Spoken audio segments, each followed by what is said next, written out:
Oh, and today we're talking about 21 Jump Street, and in order to do that, I think we need a little bit of TV history.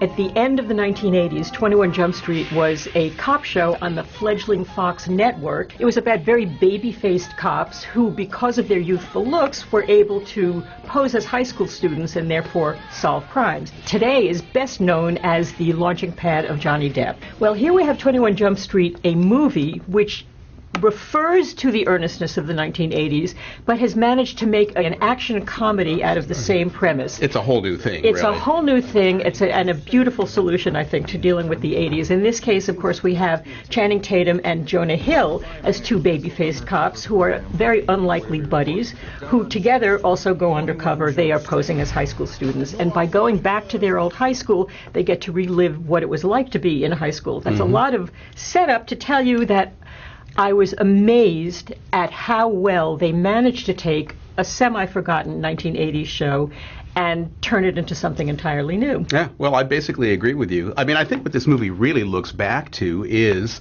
the buddy cop action comedy that really had its heyday so long ago, and yet they do something really ingenious in updating that very tired formula. They put these two guys in high school, and once they're there, they have so much to do beyond the usual action fireworks, beyond the drug deal plot, although all of that is there. Right, it's just a more interesting movie than all of those cliche buddy movies. There's a deepness to it because they are actually reliving what it was like to be the high school guys. Brings me to one thing that I wanted to talk to you about particularly. Jonah Hill, he co-wrote the story, he stars in it, he's a producer in it, and what his career has done, and also Channing Tatum. Yeah. For me, Channing Tatum was the discovery of the movie. The guy is funny. Well, I agree with you. I mean, you expect Jonah Hill to be good at this point, and as you point out, he's kind of becoming a force in Hollywood. He's got very good taste. That's right. I mean, I was trying to figure out watching this movie, why is Jonah Hill cool?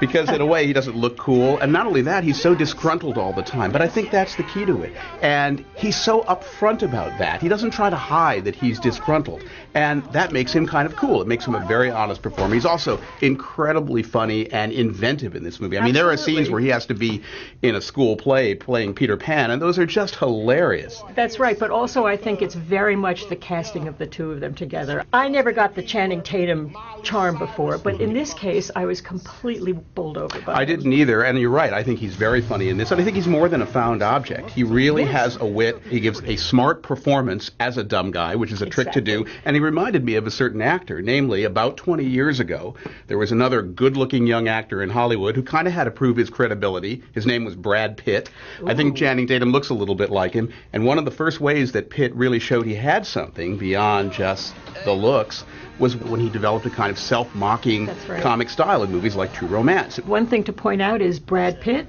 back in the day, was on 21 Jump Street, the TV show, so it all comes round. It does. Yep.